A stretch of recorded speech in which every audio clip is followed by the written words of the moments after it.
Hello dear students, welcome to my channel mathematics studies. आज हम exercise 10.3 का lecture first देखेंगे। देखो क्या है हमारा जो कंसेप्ट है वो है लीनियर डायोफेंटाइन इक्वेशन। बिल्कुल इजी एक्सरसाइज है ये।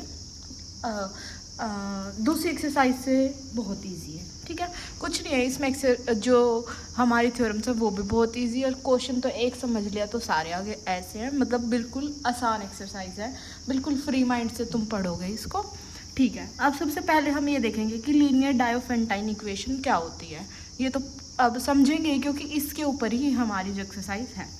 एक इक्वेशन है हमारे पास, अब हमें डायोफेंटाइन इक्वेशन पढ़नी है तो वो एक इक्वेशन होगी, एक ऐसी इक्वेशन जो किस फॉर्म में हो, इस फॉर्म में हो, ax plus B Y equal to C type की इक्वेशन, जहाँ पे जो a और b है वो नॉन जीरो है, मतलब a और b ज़ीरो नहीं हो सकते। ऐसी इक्वेशन को हम क्या बोलते हैं? Linear Diophantine equation. ऑल्सो जो ये a b c है वो बिलोंग करते हैं इंटीजर से, मतलब कि वो सारे क्या हैं? इंटीजर होंगे, समझ गए। और ए और बी क्या है? नॉन जीरो है। तो ऐसी इक्वेशन को हम क्या कहेंगे? Linear Diophantine equation. और दो वेरिएबल है इसके अंदर, एक्स और वाई। समझ गए? समझ गए, कुछ नहीं था इसके अंदर। अब मैं बोलूँ इसका सोल्यूशन क्या होगा? इसका सोल्यूशन क्या होगा? कोई वैल्यू जो इस इक्वेशन को सेटिस्फाई कर दे वही इसका सोल्यूशन होगा। जैसे कि कोई वैल्यू है एक्स नोट और वाई नोट, अगर इसको पुट करने पे, अगर A X note plus B Y nought put करने पे सी ही आ जाए, मतलब ये वैल्यू इसको सेटिस्फाई कर दे, तो एक्स नोट और वाई नोट क्या हो जाएंगे? इसके सोल्यूशन हो जाएंगे। तो सोल्यूशन हो गया। क्वेश्चंस में सोल्यूशन निकालना मैं सिखा दूंगी, वो बाय थ्योरम हमें समझ में आएगा। अभी के लिए एक एग्जांपल देखो, जैसे कि 3x plus 4y equal to 18। ये बुक का ही एग्जांपल उठाया मैंने, ये दे रखा है, ठीक है। तो x और y की कौन सी वैल्यू के लिए 10 बनेगा? ये देख लो, अगर मैं इसकी जगह 10 नहीं 18 है, 18 इसकी जगह मैं 2 लिख दूँ x की जगह, और y की जगह मैं 3 लिख दूँ। 3 दूनी 6 प्लस 4 3 12, 12 और 6 18।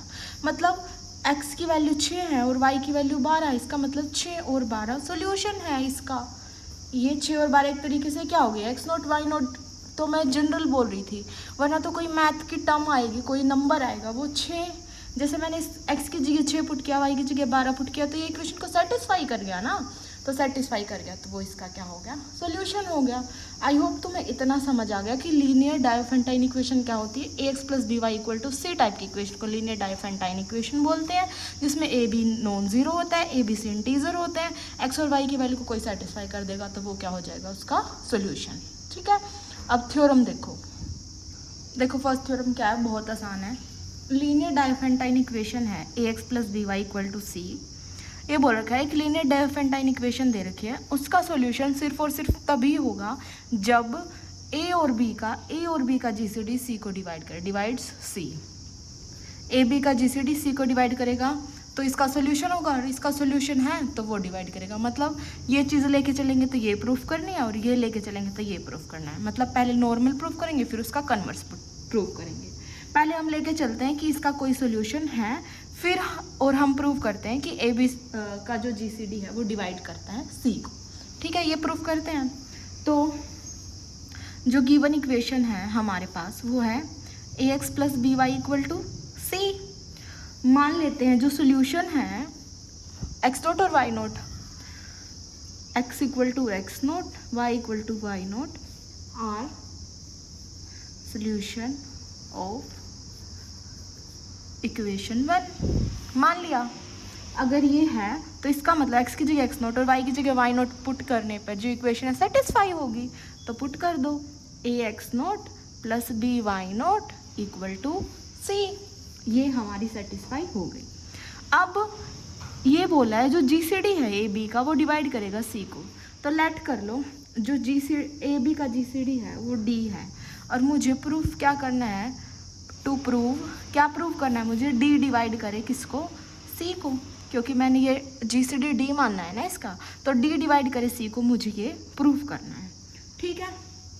अब अगर ए बी का जीसीडी डी है, अगर ए बी का GCD है, GCD क्या होता है? Common factor, greatest common factor.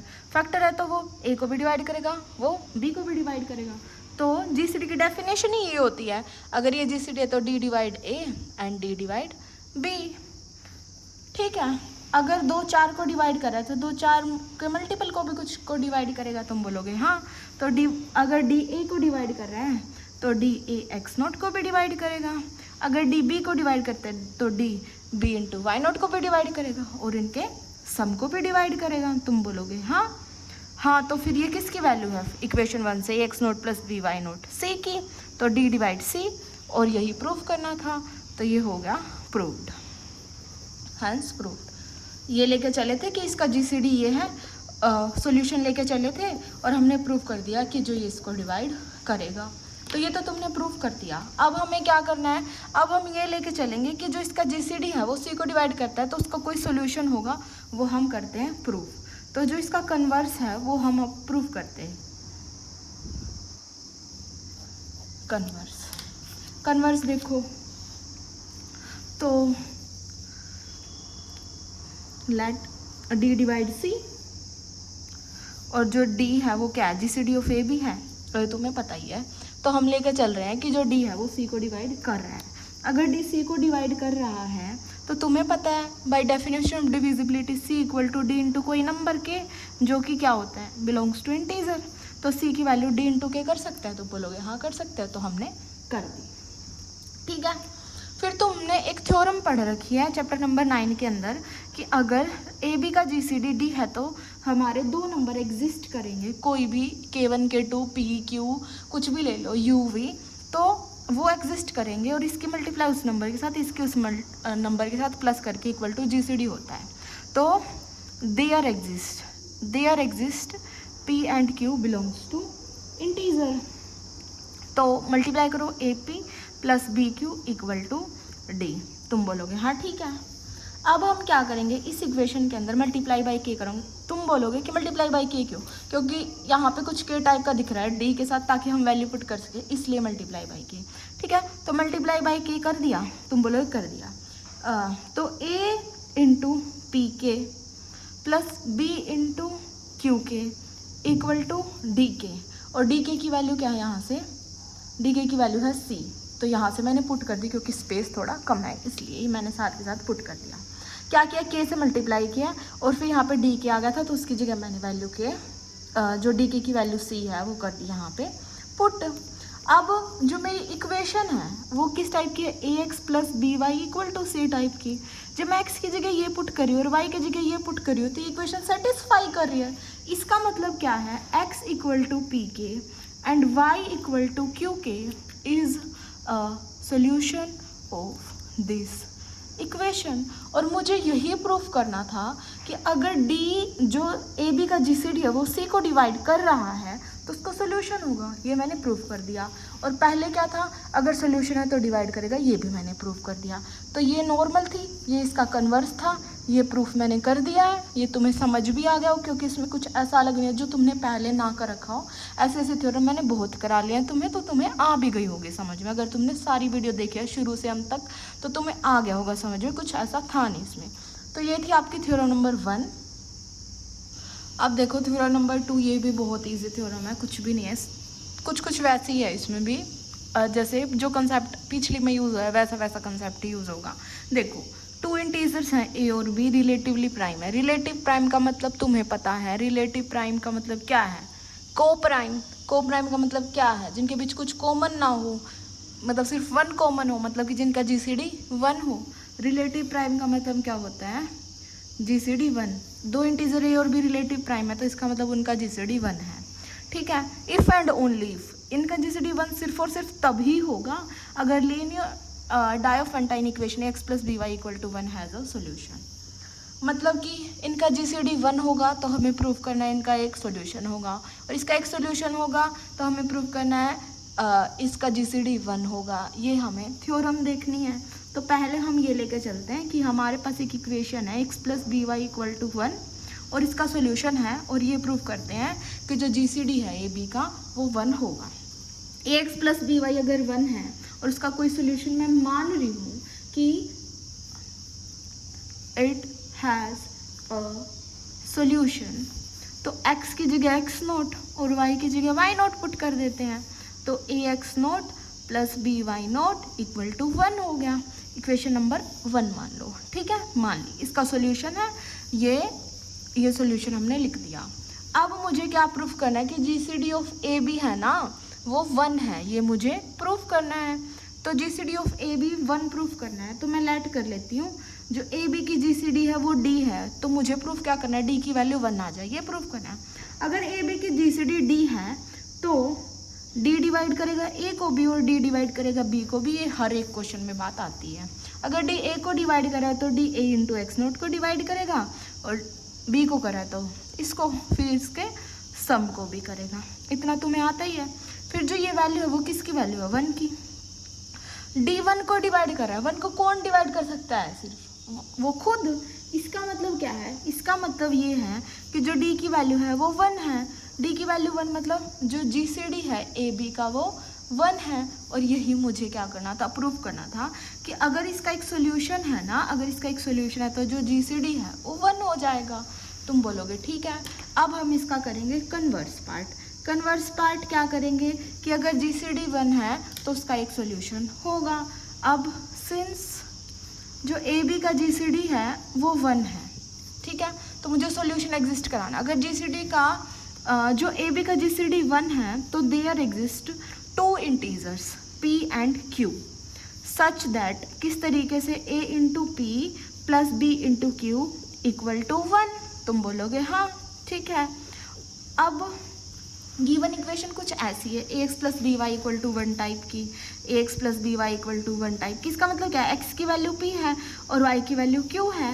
x equal to P and y equal to q is the solution of equation ax plus B Y equal to ax plus B Y equal to 1। यही तो proof करना था कि अगर GCD 1 लेके चले हैं तो जो इक्वेशन का सोल्यूशन होगा, और इक्वेशन का सोल्यूशन है तो जीसीडी 1 आएगा। ये क्या थी, तुम्हारी थ्योरम नंबर 2। तो तुम ये भी समझ गए कि थ्योरम नंबर 2 हमारी ये कहती है, ठीक है। तुम बोलोगे ठीक है। अब देखते हैं नेक्स्ट थ्योरम। देखो third and last theorem of this exercise and also this chapter. देखो क्या है, if A and B are relatively prime. A और बी रिलेटिवली प्राइम का मतलब क्या है, ए और बी का जीसीडी 1 है, ये गिवन है, ठीक है, लिख लेते हैं। ए और बी का जो जीसीडी है वो 1 है and x equal to X nought and y equal to Y nought is the solution of equation A X plus B Y equal to C.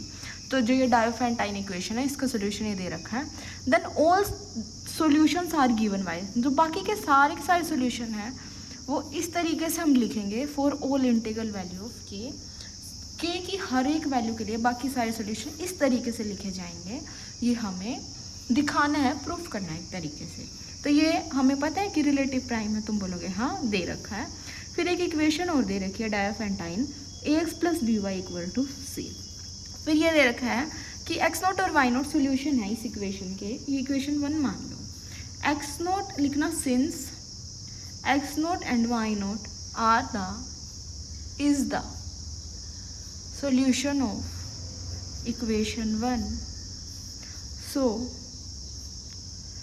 ax note plus by note equal to c। ये हो गया, क्योंकि हमें बाकी सारे का solution दिखाना है तो हम एक और मान लेते हैं कि लेट, ये तो हमें गिवन है, एक हम लेट कर रहे हैं x1 y1 be the other solution of equation 1, ये 2 मान लो। अगर इसी का सोल्यूशन है तो मतलब x की जगह x1 और y की जगह y1 रखने पे भी ये भी सेटिस्फाई करेंगे। तुम बोलोगे हाँ, तो हम वो भी सेटिस्फाई करा देते हैं। ये होगी 3। अब हम क्या करेंगे, इक्वेशन 2 में से इक्वेशन 3 है उसको माइनस कर देंगे। Equation x1 minus X note equation 3 minus equation 2 कर रहे हैं, ठीक है। इसमें से इसको माइनस करो, ये x1 अगर माइनस करोगे तो ये कॉमन आ जाएगा, x1 minus X note plus b common आ जाएगा y1 माइनस वाई नोट, और c माइनस सी हो जाएगा 0। इतना समझ आ गया? आ गया। कुछ नहीं किया, ये गिवन था कि सॉल्यूशन है, ये हमने मान लिया, फिर हमने सब्ट्रैक्ट कर दिया। ठीक है, ax1 माइनस एक्स नोट, उधर ले जाओ इसको, तो minus of b y1 minus Y note, ये हो गया। इसका मतलब क्या है? इसका मतलब ये है कि जो b है, b इंटू ये b into minus of y1 minus Y naught है, तुम बोलोगे हाँ equal to a into x1 minus X naught. इसका मतलब क्या है? b डिवाइड कर रहा है a into x1 minus X naught को बाय डेफिनेशन ऑफ डिविजिबिलिटी, ये तो तुम पहले दिन से पढ़ते आ रहे हो। तो b डिवाइड कर रहा है a into x1 minus X naught को। a और b का जो जीसीडी है वो कितना है? 1 है, ये क्वेश्चन में गिवन है। a और b का जीसीडी 1 है। अगर a और b का जीसीडी 1 है तो बाय गोस थ्योरम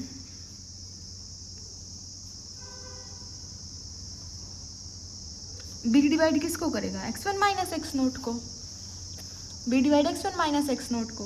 तुम बोलोगे हाँ, बाय डेफिनेशन ऑफ डिविजिबिलिटी अगर इसको डिवाइड करा है तो x1 minus X naught equal to b into कोई नंबर k ले लेते हैं, जो k है वो इंटीजर है। इस तरीके से हम ले सकते हैं, यहाँ से x1 की वैल्यू आ गई X note plus b k, ये वैल्यू आ गई, ये वैल्यू आ गई। अब x1 की अगर हमारे पास वैल्यू आ गई है तो हम क्या करेंगे?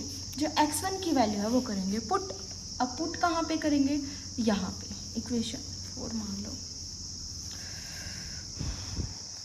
करो put, put in equation 4 x1 की वैल्यू a इंटू x1 की वैल्यू क्या? X note plus B K minus X note plus b into y1 minus Y note equal to 0।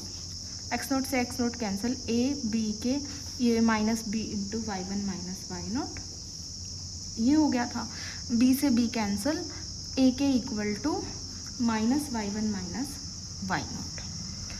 अब यहाँ से मुझे किसकी वैल्यू निकालनी है? मुझे निकालनी है y1 की वैल्यू, क्योंकि x1 की आ गई है, y1 की और निकालनी है। तो माइनस का साइन अंदर ले जाएंगे, तो minus y1 plus Y note, y1 को उधर ले आते हैं, a के को उधर ले आते हैं, वाई नोट माइनस a के। जो x1 की वैल्यू है वो किस तरीके की आ गई? एक्स नोट प्लस b के टाइप की, और y1 की value Y note minus a के टाइप की।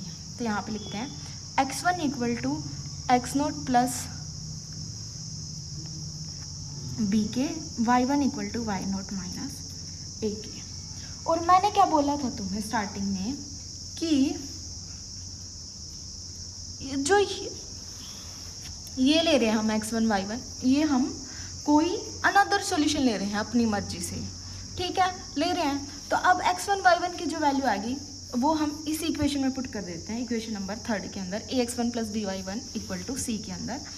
तो क्या हो जाएगा? a into X note plus B K plus b into Y note minus a के equal to c। a X nought जब a b के होएगा और ये होगा माइनस a b के, तो ये कैंसिल हो जाएगा, ये हो जाएगा b Y note equal to c। इसका मतलब क्या हुआ कि जो ये वैल्यू है ना एक्स नोट प्लस बी के और y1 minus y minus Y note minus a के, ये क्या है? सॉल्यूशन है for all integral value of k। क्योंकि मुझे यही प्रूव करना था, ये x1 और y1 मैंने कोई और सॉल्यूशन लिए थे, किसकी वैल्यू है? एक तरीके से वैल्यू तो x की ही है, क्योंकि हमने इस इक्वेशन के लिए सॉल्यूशन लिए थे, मतलब x की जगह x1 और y की जगह y1। तो x ये वैल्यू आ गई क्या? ये वैल्यू यही तो आ गई, एक्स नोट प्लस बी के और वाई नोट माइनस ए के। ये वैल्यू है क्या? यही तो है जो मुझे प्रूफ करनी थी। तो ये थ्योरम बस इतनी थी, फिर तुम लिख दोगे लास्ट में hence all the solution are given by x equal to X note Y for all integral value of K. तो ये थी तुम्हारी लास्ट थ्योरम। अब जो क्वेश्चंस है वो हम नेक्स्ट वीडियो में कर लेंगे, कराने को मैं इस वीडियो में भी करा दूँ, लेकिन फिर ये वीडियो ज़्यादा लंबा हो जाएगा। तुम एक एक वीडियो करके देख लेना। Okay, thank you guys for watching my video. Please like and subscribe to my channel. Thank you so much. जय हिंद।